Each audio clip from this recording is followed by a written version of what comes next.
Yes dear students, आज का अपना टॉपिक होगा मीटर ब्रिज, जो व्हीटस्टोन ब्रिज के ही प्रिंसिपल पे बेस्ड है। बस ये एक डिवाइस बनाया गया है जिसमें हम व्हीटस्टोन ब्रिज को इजीली अप्लाई कर लेते हैं और लैब में भी इस्तेमाल कर लेते हैं। यानी ये हमारा एक प्रैक्टिकल भी होगा। प्रैक्टिकल में हम इसका यूज करके अननोन रेजिस्टेंस निकालना सीखेंगे और फिर जो अननोन रेजिस्टेंस की वैल्यू आएगी उसी की हेल्प से उसका स्पेसिफिक रेजिस्टेंस भी निकाल पाएंगे, जिसको रेजिस्टिविटी भी बोलते हैं।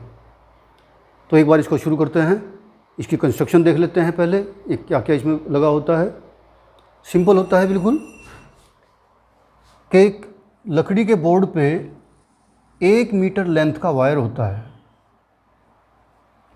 वायर होता है एक एलॉय का, जिसका नाम होता है या तो कॉन्स्टेंटन या फिर मैग्नीन।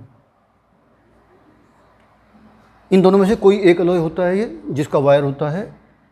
इस वायर को नाम दे देते हैं चलो AC। AC बड़े ध्यान से करना पड़ेगा कि A B नहीं लिया है मैंने, इसके बीच में ही कहीं B आने वाला है।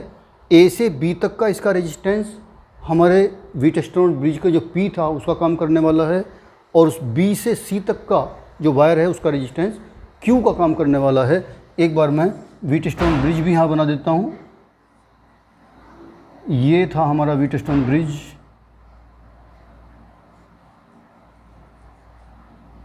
ये रेजिस्टेंस थे हमारे PQ, ये थे हमारे RS, ये थे हमारे ABCD। तो A से B और B से C, ये हमारा पूरा एक वायर है यहाँ पे AC। इसी में कहीं B आने वाला है, और वो B ऐसे नहीं, बहुत ही प्रिकॉशन से आएगा। ध्यान से देखेंगे इसको।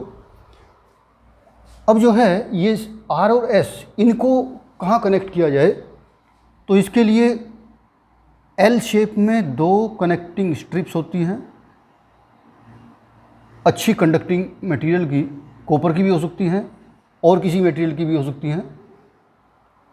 L शेप में दोनों तरफ इस तरह से एडजस्ट करते हैं इनको। इनके बीच में एक और स्ट्रिप होती है उसी मटेरियल की, जिस मटेरियल की ये दोनों L शेप में हैं। यहाँ पे इनके कनेक्टिंग पॉइंट हैं। ये R और S, ये इन दोनों तरफ गैप में जुड़ने वाले हैं। दोनों गैप में एक तरफ हम जोड़ लेते हैं R याद होगा नॉन रेजिस्टेंस था, जिसकी वैल्यू हम अपने हिसाब से एडजस्ट करते हैं, और S वो रेजिस्टेंस है जिसकी वैल्यू हमें निकालनी है। ये हमारा नॉन रेजिस्टेंस था। P और Q यहाँ से आने वाले हैं। कैसे आएंगे अभी देखते हैं। ये एक चमकीला सा वायर हमें लैब में मिलेगा, इसको रेजिस्टेंस वायर बोलते हैं। अननोन रेजिस्टेंस, इसकी वैल्यू हम निकालते हैं। तो अब इसमें व्हीटस्टोन ब्रिज में हम एक सेल जोड़ते थे, इसके एक डायगोनल के अक्रॉस A और C के बीच। उसी तरह से उस सेल को हम यहाँ जोड़ेंगे A और C के बीच। ये डायग्राम उसी तरह से कंप्लीट हुआ। B और D के बीच हमें गैल्वेनोमीटर जोड़ते थे। अब यहाँ पे R और S के बीच में ये हमारा होता था D, तो ये तो है हमारा पॉइंट D।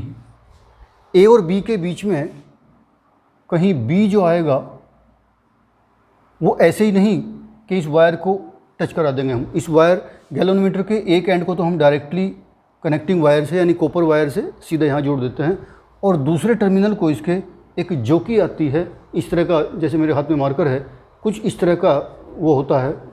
उसमें ऊपर कनेक्टिंग पॉइंट होता है, यहाँ पे इस वायर को जोड़ते हैं, और ऊपर यहाँ पे प्लास्टिक कवरिंग होती है जिससे हमारे वायर को कंडक्टर टच ना कर जाए, और वो कंडक्टर फिर यहाँ पे आके बाहर निकल जाता है। उसको हम यहाँ पे वायर पे टच करते हैं। तो वायर पे टच करके गैल्वेनोमीटर में हमें डिफ्लेक्शन दिखाई देगा। वो डिफ्लेक्शन हमको 0 करना है। इस वायर पे जोकी को स्लाइड कराएंगे, यानी हल्का सा टच करा के और उसको खिसकाएंगे। इस पे ज़्यादा दबा के नहीं चलाना है। दबा के चलाने से क्या होता है कि ये वायर इसका कहीं दब जाता है, फ्लैट हो सकता है, यानी इसकी डायमेंशन चेंज हो सकती है, area of cross section change हो सकता है।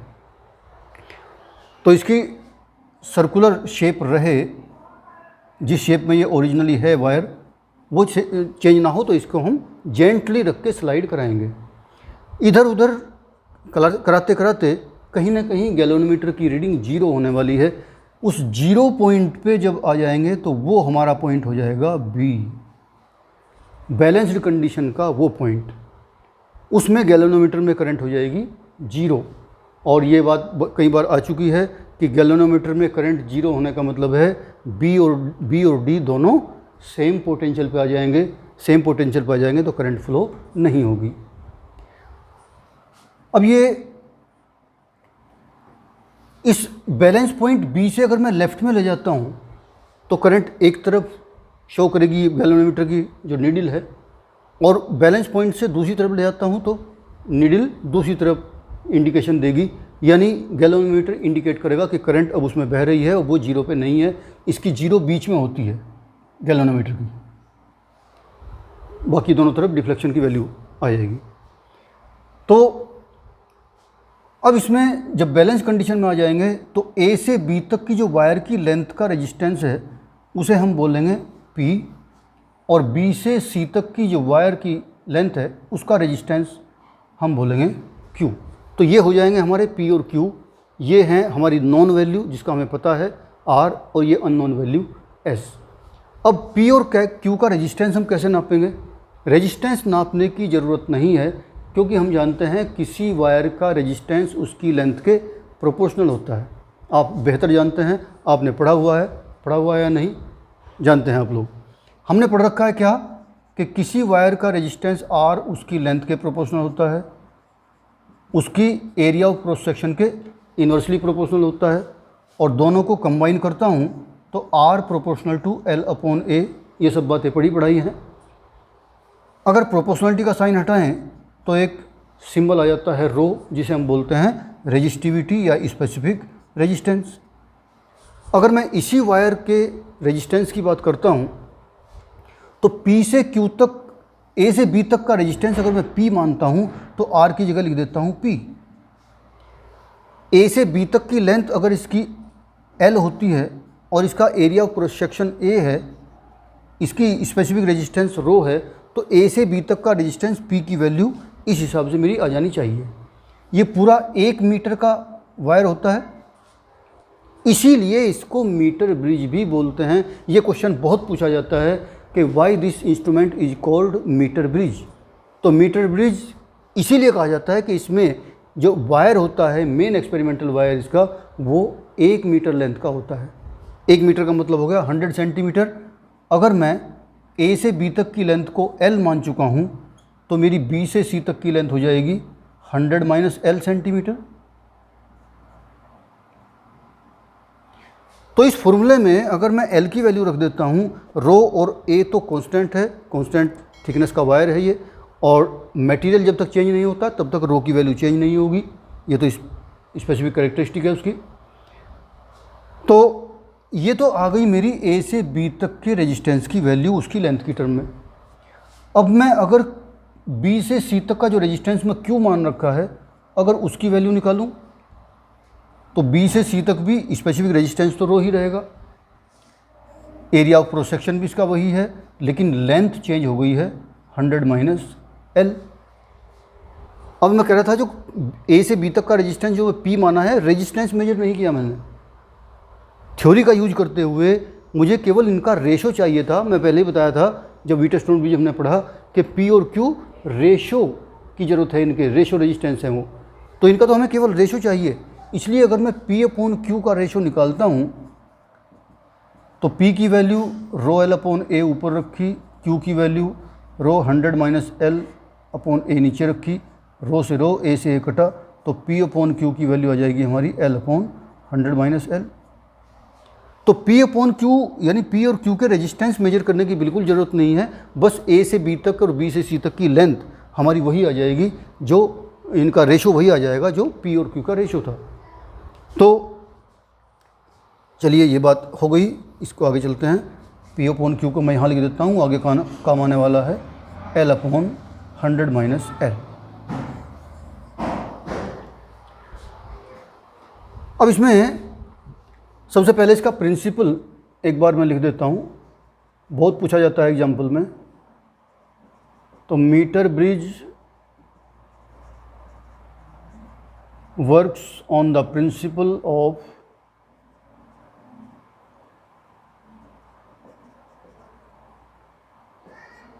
Wheatstone bridge.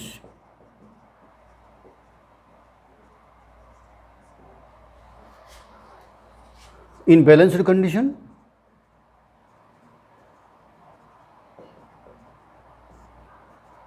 P upon Q और R अपॉन S, ये हमारी कंडीशन होती है व्हीटस्टोन ब्रिज की। लेकिन in case of metre bridge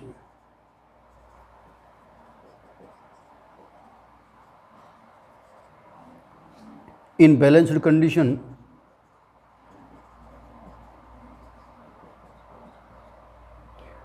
हमारे P अपॉन Q की वैल्यू आ जाती है L अपॉन 100 माइनस L, ये मैंने आपको करके बताया।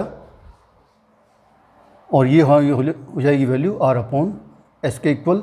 तो देयरफॉर यहाँ से अननोन रेजिस्टेंस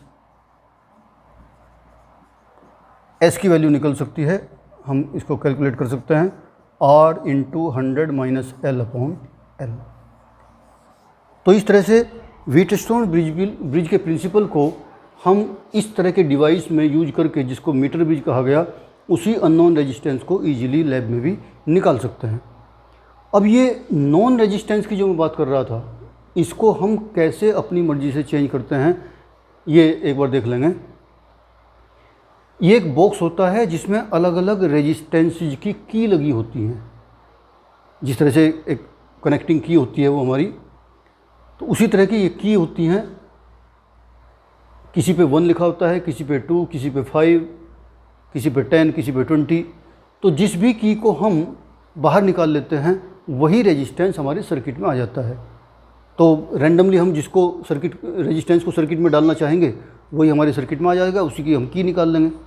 तो ये तो होगी हमारी नॉन वैल्यू, लिखा होता है उसकी वैल्यू को हम पता कर लेते हैं तुरंत। ये वैल्यू हम लेंथ की रेशो में पता कर लेते हैं। तो फिर हमारी अननोन वैल्यू रही ये S, इसको हम इजीली निकाल लेते हैं यहाँ से। तो अब इसमें बात ये आती है, बड़ी इम्पोर्टेंट बात, कि ये वायर कॉन्स्टेंटिन या मैग्नीन का ही क्यों लिया गया, कोई और रेजिस्टेंस क्यों नहीं ले लिया हमने, बहुत पूछा जाता है।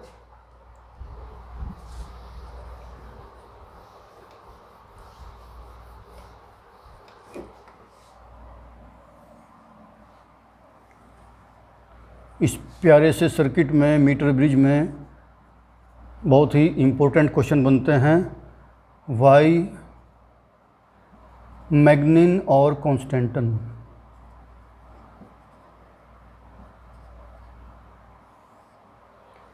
कॉपर का वायर लगा लेते, सिल्वर का लगा लेते, और कोई मटेरियल का लगा लेते।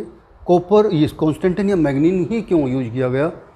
तो नंबर 1, इसका रीजन बड़े ध्यान से देखेंगे। सबसे पहले तो this wire has high resistivity, जिसे मैं सिंबल रो कह रहा था, स्पेसिफिक रेजिस्टेंस कह दीजिए या रेजिस्टिविटी। इस मटेरियल की, कॉन्स्टेंटिन या मैग्नीन की रेजिस्टिविटी बहुत हाई होती है। इसका क्या फ़ायदा रेजिस्टिविटी हाई होने से? भाई हमने फॉर्मूला पढ़ रखा है कोई R equal to ρl upon A। हम इतनी ही लेंथ के डिफरेंट वायर अगर यहाँ यूज करें, मान लीजिए कॉपर का यूज करूँ, सिल्वर का यूज करूँ, मैग्नीन का यूज करूँ, तो अब लेंथ सबकी सेम है, एरिया ऑफ क्रॉस सेक्शन सबका सेम ले लेता हूँ, लेकिन कॉपर की और सिल्वर की रेजिस्टिविटी इसके मुकाबले होती है बहुत कम। ये बहुत हाई रेजिस्टिविटी का वायर है। तो अगर मैं यहाँ L और A की वैल्यू सबकी सेम रखते हुए और रो की वैल्यू कम वाला वायर लगाता हूँ तो उसका रेजिस्टेंस कम हो जाएगा। अगर मुझे यहाँ पे 100 ओम का रेजिस्टेंस चाहिए A और C के बीच अपने इस डिवाइस को बनाने के लिए, और इसकी कॉन्स्टेंटिन या मैग्नीन की 1 मीटर लेंथ का ही रेजिस्टेंस 100 ओम आ गया, तो कम रेजिस्टिविटी वाले कॉपर या सिल्वर वायर की लेंथ मुझे बहुत ज़्यादा लेनी पड़ेगी ताकि उसका रेजिस्टेंस मेरा 100 ओम आ जाए। मान लीजिए इसकी रो की वैल्यू है, मान लीजिए चलो 50 मान लेता हूँ।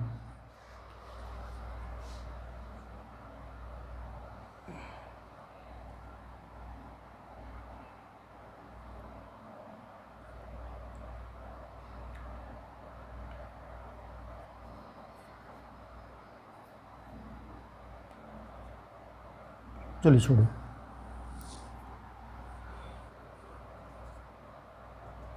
तो अगर कॉपर के रो की वैल्यू इससे 100 टाइम्स कम हुई, ये कांस्टेंट का लेता हूँ C या मैग्नीन लिख लेता हूँ M, और यह लिखता हूँ कॉपर। मैग्नीन का रेजिस्टेंस 100 आ जाता है 1 मीटर लेंथ पे। 1 ही मीटर लेंथ अगर हम कॉपर की लेते हैं और एरिया भी उतना ही लेते हैं, उसके लिखने की ज़रूरत नहीं है, तो अगर इसकी रेजिस्टिविटी 100 टाइम्स कम हुई तो मुझे लेंथ 100 टाइम्स ज़्यादा लेनी पड़ेगी ताकि मेरी R की वैल्यू 100 ही आ जाए।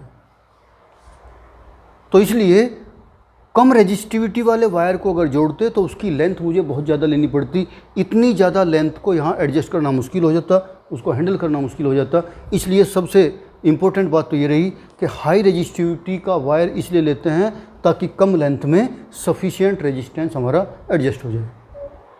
दूसरा जो इम्पोर्टेंट क्वेश्चन यहाँ पे पूछा जाता है, इसका रीजन, दूसरा रीजन जो बताना चाहिए हमको कि इसका temperature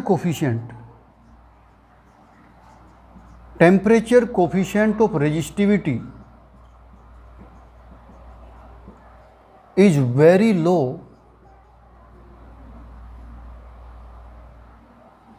temperature coefficient of resistivity का मतलब है कि change in resistivity per unit change in temperature, यानी रेजिस्टिविटी लो अगर है तो इसका मतलब है कि very high change in temperature changes its resistance in very small quantity. Temperature में बहुत ज़्यादा चेंज होने के बावजूद भी इसकी रेजिस्टिविटी बहुत कम चेंज होती है। रेजिस्टिविटी कम चेंज होगी तो रेजिस्टेंस भी कम चेंज होगा। और इससे हमें क्या फ़ायदा कि जो हमारे रिजल्ट आएंगे डिफरेंट टेम्परेचर्स पे अगर हम एक्सपेरिमेंट करते हैं तो हमारे एक्सपेरिमेंट में ज़्यादा चेंज नहीं आएगा। जो रीडिंग हमारी आज आई हैं, मान लीजिए गर्मियों के दिनों में हम एक्सपेरिमेंट कर रहे हैं, वही रीडिंग हमारी सर्दियों में भी आ जाएंगी जब टेम्परेचर बहुत डाउन हो जाता है। अगर इसकी कोफिशिएंट ऑफ रेजिस्टिविटी लो ना हुई होती, हाई होती, तो थोड़े से टेम्परेचर का चेंज ही हमारी रीडिंग को चेंज कर देता। तो इस तरह से टेम्परेचर कोफिशिएंट ऑफ रेजिस्टिविटी लो होती है, इसलिए भी ये ज़्यादा यूजफुल है, और रेजिस्टिविटी हाई है उसका भी बहुत अच्छा हमें यूज है। दोनों ये क्लियर हो गए होंगे। अब इसमें आगे चलते हैं।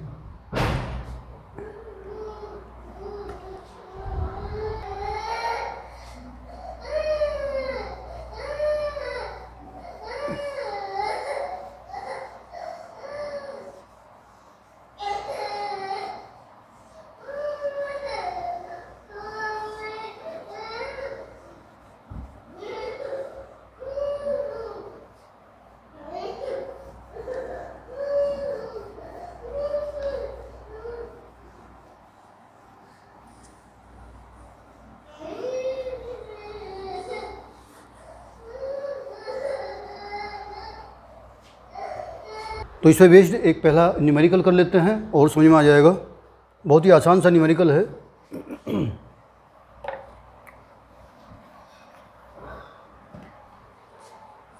न्यूमेरिकल इस तरह का है कि पहले मैं हल्का सा व्हीटस्टोन ब्रिज का डायग्राम बना दूं, उससे ज़्यादा ठीक हो जाएगा।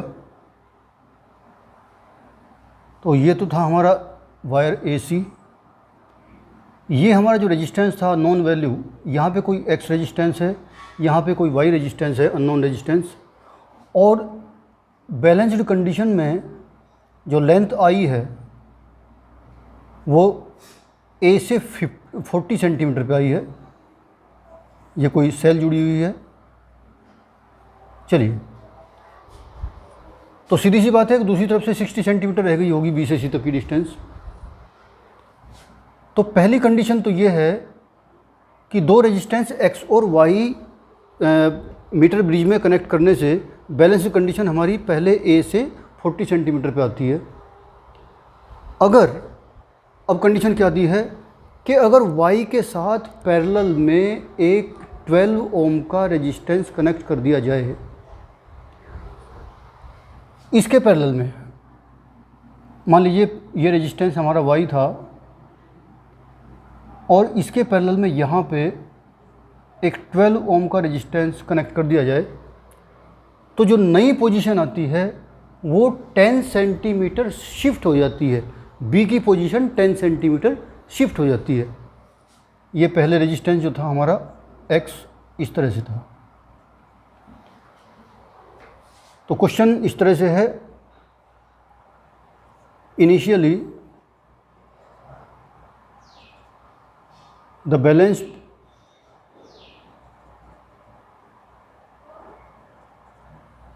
is at 40 centimeter from A.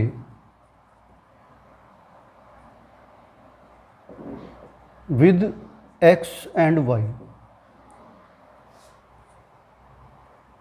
First part. Second part में कहा कि when 12 ohm is connected with Y,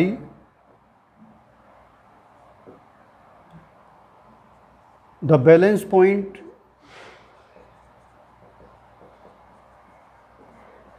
shifts by 10 centimetre. Question जो है find x and y, x और y दोनों की वैल्यू निकालिए। इनिशियली जब x और y दोनों थे तब a से 40 सेंटीमीटर पे बैलेंस पॉइंट मिला। जब y के साथ पैरेलल में 12 सेंटीमीटर कनेक्ट कर दिया तो फिर 10 सेंटीमीटर शिफ्ट हो गया b। ये 10 सेंटीमीटर लेफ़्ट को शिफ्ट हुआ या राइट को शिफ्ट हुआ, सबसे पहला पॉइंट तो यही, ये क्वेश्चन में जानबूझ के नहीं दिया गया, ये हमें सोचना पड़ेगा। अब देखिए हमने क्या पढ़ रखा है, P/Q = R/S, यानी P बढ़ता है तो R भी बढ़ना चाहिए, Q बढ़ता है तो S भी बढ़ना चाहिए। इनिशियली क्या था कि P/Q का रेशो था 40/60, बताया उसने A से 40 सेंटीमीटर पे, तो B से 60 रह गया होगा, 100 सेंटीमीटर टोटल होता है। अगर Q के साथ, यानी Q की जगह P और Q मेरे X और Y थे, ऐसे कर लेता हूँ, पहली कंडीशन हमारी ये बनेगी, Q के साथ Y के साथ 12 सेंटीमीटर अगर पैरेलल में जोड़ते हैं, पैरेलल में जोड़ने से रेजिस्टेंस बढ़ेगा या घटेगा, एक बार अपने माइंड से सोचिए। पैरेलल में जोड़ने से टोटल रेजिस्टेंस घटता है, ये हम पैरेलल कॉम्बिनेशन अच्छी तरह से पढ़ चुके हैं, उसको एक बार फिर देख लेंगे। तो रेजिस्टेंस पैरेलल में जुड़ा है, चाहे कितना ही बड़ा हो चाहे कितना ही छोटा हो, रेजिस्टेंस घटेगा ही। इसलिए अगर y की वैल्यू घटती है तो उसकी साइड का जो लेंथ थी वो भी घटनी चाहिए। रेशो का मतलब यही होगा, ये घटा है तो ये भी घटेगा ताकि दोनों साइड का रेशो सेम रहे। इसका मतलब 10 सेंटीमीटर अगर शिफ्ट हुआ है तो 60 की वैल्यू घटी होगी तो b इधर को शिफ्ट हुआ होगा। 60 की वैल्यू तभी घटेगी जब b इधर को शिफ्ट होगा, यानी 10 सेंटीमीटर इधर शिफ्ट होके ये 50 हो जाएगा और 40 की जगह क्या हो जाएगी वैल्यू, 10 सेंटीमीटर इसमें ऐड हो जाएगी। अब b जो है वो शिफ्ट होके यहाँ आ गया होगा और ये है वो शिफ्ट 10 सेंटीमीटर का। तो ये पॉइंट काफ़ी अच्छा है। शिफ्ट किधर को हुआ है क्वेश्चन वाले ने नहीं बताया, ये हमें खुद सोचना है। तो सॉल्यूशन शुरू स्टार्ट करते हैं इसका। तो इनिशियली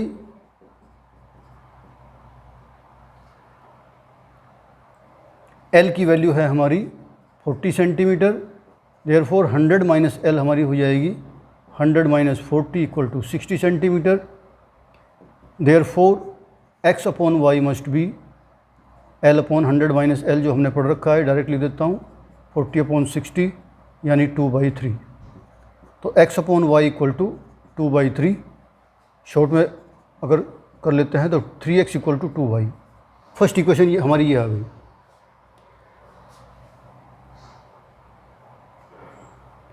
फाइनली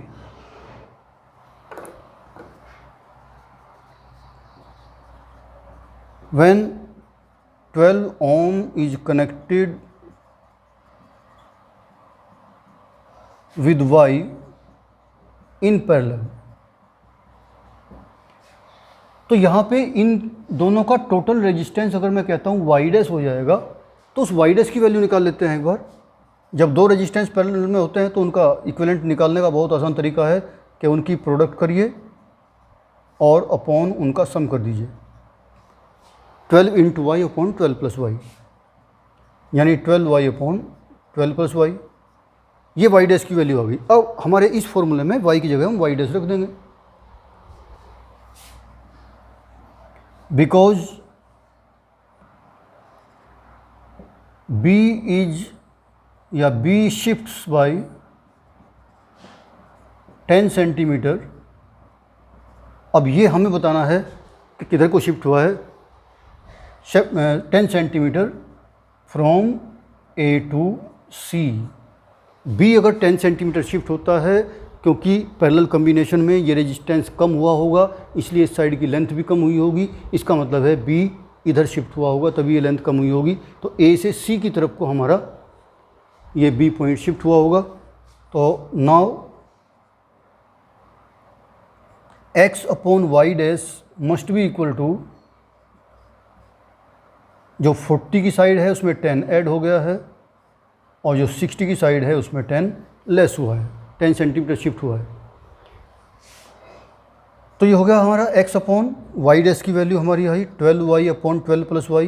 12 प्लस वाई को ऊपर ले जाता हूँ और यहाँ पे 50 अपॉन 50 हो गया 1। तो यहाँ पे एक बार ऐसे कर लूँ क्या कि x और y को ऐसे कर लूँ, x upon y into 12 plus y upon 12 ऐसे कर लूँ, और ये 1। x अपॉन वाई की वैल्यू 2/3 सीधा यहाँ रख देते हैं। ये हो गई मेरी इक्वेशन 2। तो from 1 and 2 x upon y की जगह रख लेता हूँ ये 2/3 into 12 plus y upon 12 equal to 1। काट देते हैं इसको, तो क्या हो गया 12 plus y upon 18 equal to 1। Cross multiply कर लेते हैं, 12 प्लस वाई इक्वल टू 18, तो y equal to 6 ohm. y की वैल्यू अगर यहाँ पे रख दें तो x की वैल्यू आ सकती है। तो फ्रॉम इक्वेशन 1, यहाँ से मैं यहाँ ले आता हूँ, from equation 1 3x equal to 2 और y की वैल्यू है हमारी 6, तो 3 से 6 काट दीजिए, x इक्वल टू आ गया 4 ओम। तो इस तरह से x और y की वैल्यू इजीली निकल जाती हैं। बस फॉर्मूला ठीक से अप्लाई करते जाइए। ये शिफ्ट वाला पॉइंट ज़रूर दिमाग में रखेंगे कि जिस साइड का रेजिस्टेंस बढ़ेगा उस साइड की लेंथ भी बढ़नी चाहिए, जिसका साइड का घट जाएगा उसकी लेंथ भी घट जानी चाहिए। एक और क्वेश्चन लेते हैं ऐसा ही।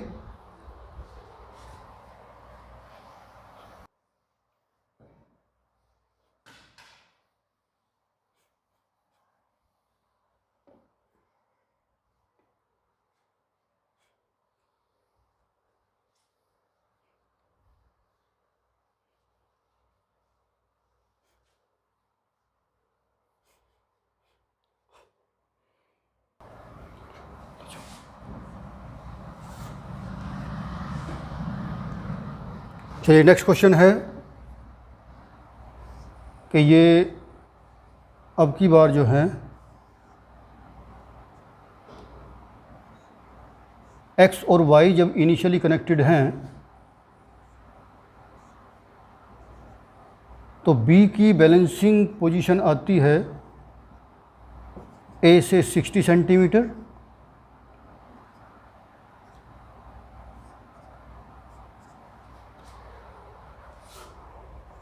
तो initially balancing position of B is 60 centimetre from ए।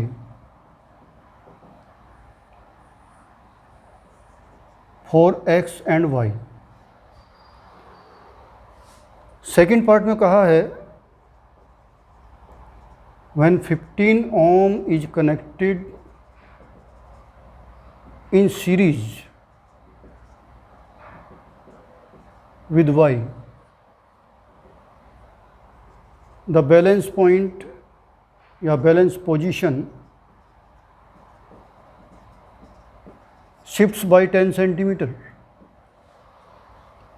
और थर्ड पार्ट में कहा है कि if 30 ohm is connected in parallel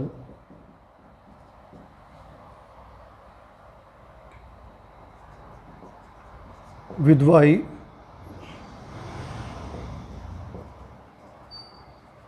what will be the new balance position?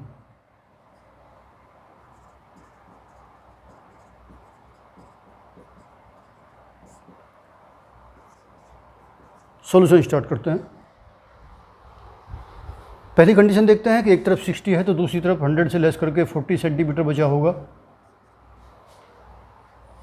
तो इनिशियली फर्स्ट पार्ट करते हैं। x upon y must be 60 upon 40 यानी 3/2 यानी 2x equal to 3y, first equation. Second part, when 15 centimeter in series with Y,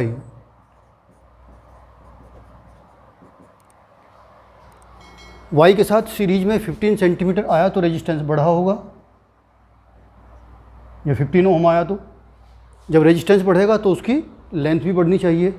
10 centimetre shift हुआ है तो इसका मतलब 10 सेंटीमीटर इधर को शिफ्ट हो गए और ये लेंथ 40 + 10 50 हो गई होगी।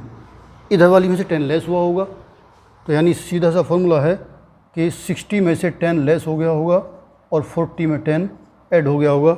ये फॉर्मूला ही बताता है कि जो रेजिस्टेंस बढ़ेगा उसकी लेंथ भी बढ़ गई होगी। तो ये हो जाएगा हमारा 50 अपॉन 50 कैंसिल हुआ, क्रॉस मल्टीप्लाई किया, x equal to y plus 15। ये इक्वेशन हमारी 2 हो गई। फर्स्ट और सेकंड को सॉल्व करके यहाँ से एक्स वाई की वैल्यू निकल सकती है। तो x की वैल्यू इक्वेशन 1 में रख देता हूँ। फ्रॉम इक्वेशन 1 x की वैल्यू यहाँ रख लेते हैं।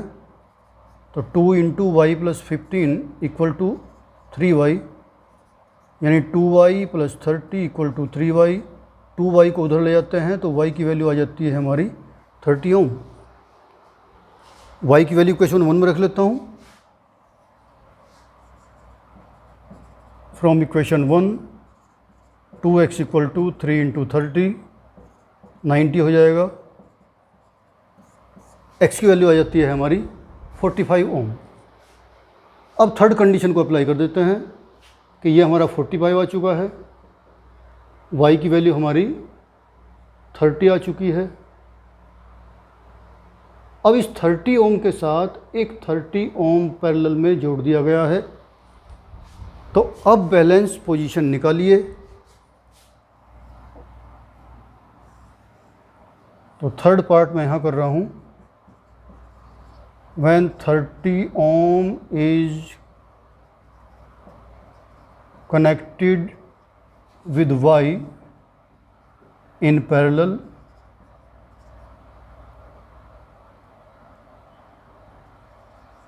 then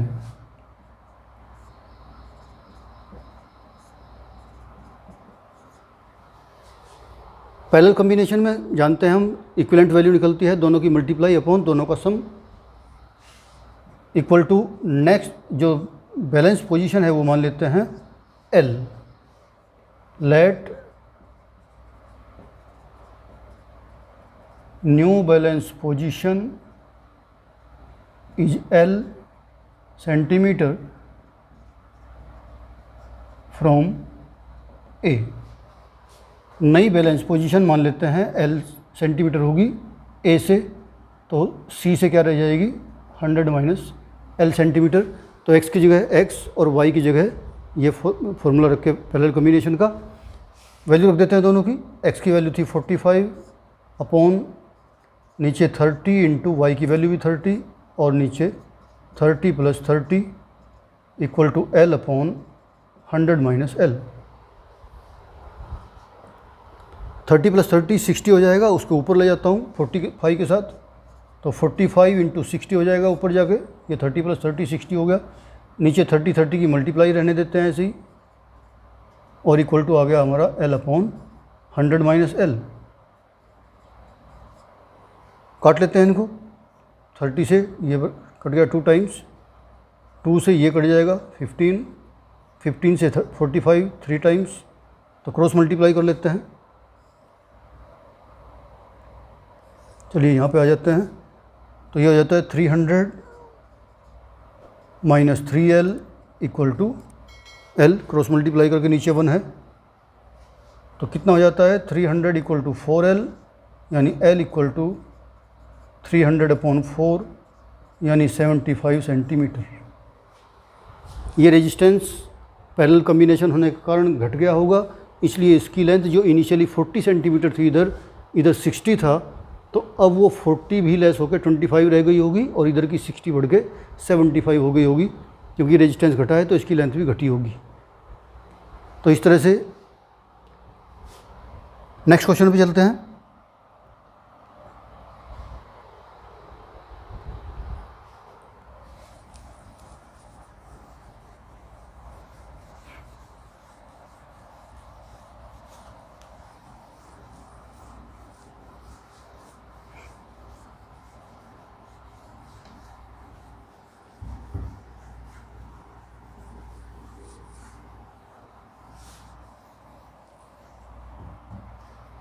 क्वेश्चन अब की बार ये है कि एक तरफ एक्स रेजिस्टेंस और दूसरी तरफ दिया है 2 ओम। यहाँ पे ये 1 मीटर लॉन्ग वायर, अब की बार ये 200 सेंटीमीटर की लेंथ का दिया है। बैलेंस पॉइंट जो मिला है वो एक तरफ से 120 सेंटीमीटर पे और दूसरी तरफ से 80 सेंटीमीटर पे। अब की बार 100 सेंटीमीटर लेंथ नहीं दी है, थोड़ा सा चेंज किया है। ये रेजिस्टेंस अभी नहीं पता है, क्वेश्चन एक्स की वैल्यू नहीं पूछी गई है। अब की बार यहाँ पे 4 वोल्ट की सेल जोड़ी गई है ए और सी के बीच में, ये हमारा बी पॉइंट आ जाता है, ये डी पॉइंट होता है। 4 वोल्ट की सेल जोड़ी गई है, पूछा गया है कि सर्किट में करंट कितनी बह रही है। अच्छा क्वेश्चन है। तो क्वेश्चन ये है कि इन द डायग्राम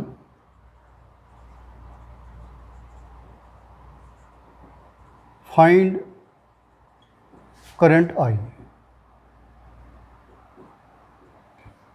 कुछ गिवन है, resistance per centimetre of metre bridge wire is 0.01 ohm. 0.01 ohm per centimetre, चलो पर सेंटीमीटर दोबारा भी लिख देता हूँ।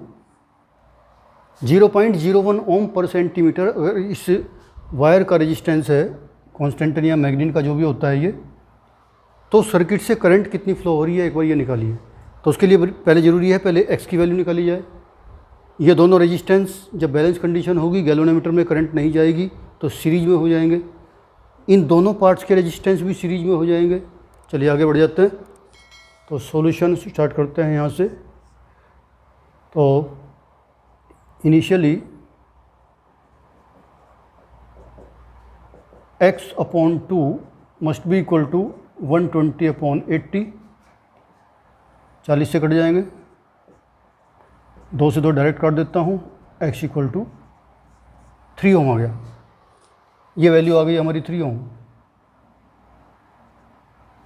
अब ए से बी तक का रेजिस्टेंस बना लेते हैं। पर यूनिट लेंथ का रेजिस्टेंस हमें ये पता है, ये हमारी लेंथ होती, इसका रेजिस्टेंस होता था P, ये होता था Q। तो because resistance of length A B that is Q, ये हमारा हो जाएगा 1 सेंटीमीटर का 0.01 है, तो 120 सेंटीमीटर का कितना हुआ 1.2 ohm. Resistance of length B C, C लिखा हुआ है यहाँ पे, बी सी वो 80 सेंटीमीटर की लेंथ थी, तो उसका हो गया 0.8 ओम। दोनों सीरीज में हैं, therefore total resistance of metre bridge wire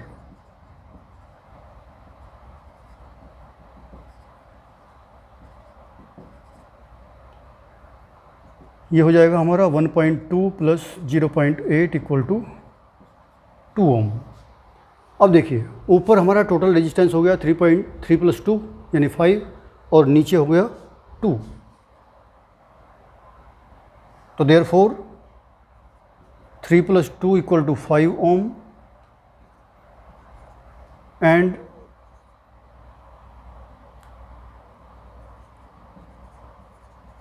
wire resistance 2 ohm are in parallel. Therefore net resistance between A and C R equal to, अगर लिखें तो ऊपर दोनों की मल्टीप्लाई कर लेते हैं, नीचे दोनों का टोटल कर लेते हैं।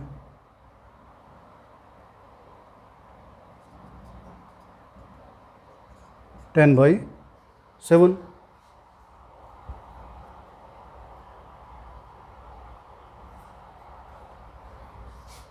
चार वोल्ट की बैटरी है, सेल जुड़ी हुई है, तो देयरफॉर करंट निकाल लेते हैं। Current I equal to V/R होता है, तो 4 वोल्ट को हम 10/7 से डिवाइड कर लेते हैं। 7 ऊपर पहुंच जाएगा, 28/10 यानी 2.8 एम्पियर। ये हमारा आंसर हो जाता है कि सेल से करंट ली गई है 2.8 एम्पियर। चलिए आज के लिए इतना ही करते हैं, इसको अच्छी तरह से आप तैयार करिए। चलिए, thank you very much for joining today. Thank you very much.